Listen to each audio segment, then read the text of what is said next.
J'ai eu quelques premières expériences dans différents métiers de support dans le broadcast. C'était assez étonnant d'aller en régie de télévision.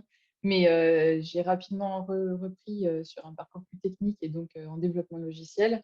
Et je suis arrivée chez ce qui était Intertechnique, puis Zodiac Aerospace, puis Safran maintenant. Et j'ai fait du développement logiciel, du développement basé modèle.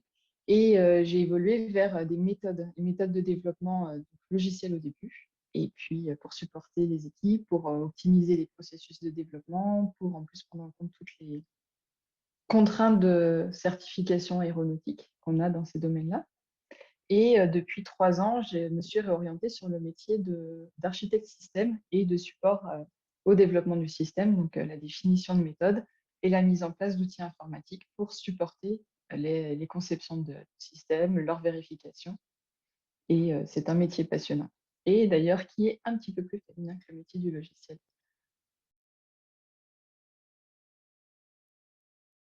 Alors non, moi, je n'ai pas remarqué d'évolution. Ça fait 15 ans que je travaille, donc, depuis l'NCA. Et on a toujours été en faible proportion. J'ai souvent été la seule femme dans mon équipe, même la plus jeune souvent. Et ça arrive de moins en moins. Et ça n'a pas été un frein.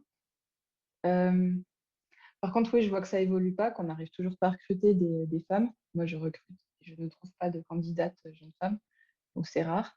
Et voilà, c'est ça qui me pose problème. Après, le sexisme, je ne l'ai pas vécu, ou très peu, où j'ai réussi à le repousser. Mais j'ai vu aussi que ça arrivait encore autour de moi, que ça arrivait encore maintenant. Voilà, ça dépend en fait sur qui on tombe. Moi, j'ai eu des managers et des collègues qui étaient plutôt féministes. Donc, c'était plutôt bien.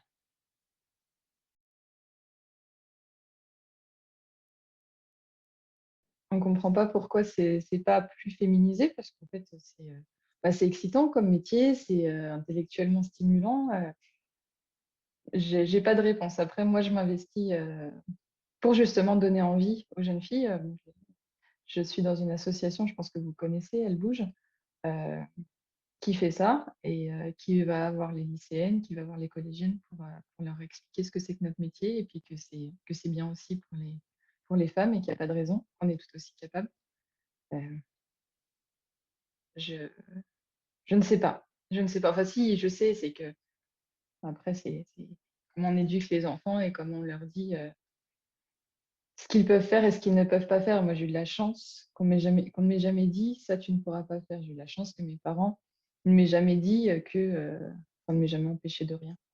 Et donc, que faire une carrière scientifique moi, je voulais construire des fusées. Bon, je suis pas très loin, je suis sur des avions, mais ouais, j'ai toujours voulu faire ça. Et jamais on m'a dit, ah ben non, c'est pas pour toi. Donc, je pense que c'est ça aussi, probablement. Ouais, ne vous mettez pas de limites. Je m'en suis mise à un moment et j'ai eu la chance de rencontrer une RH qui m'a dit ça, qui m'a dit, mais en fait, vous vous mettez des pensées limitantes. Et en fait, à partir du moment où je l'ai intégré, ça a été beaucoup mieux et j'ai même progressé rapidement après.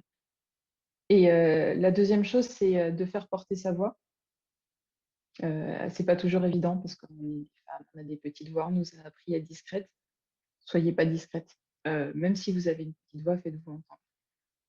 Et soyez pugnace, faites-vous remarquer. Pas dans le mauvais sens, mais faites-vous remarquer. Vous êtes là, vous avez une valeur, vous avez quelque chose à apporter, vous pouvez le faire. Et puis la dernière chose, comme on en parlait récemment, sur justement les étudiantes qui se disent que elles ne peuvent pas avoir concilié vie de famille et vie professionnelle ambitieuse. On peut. On peut.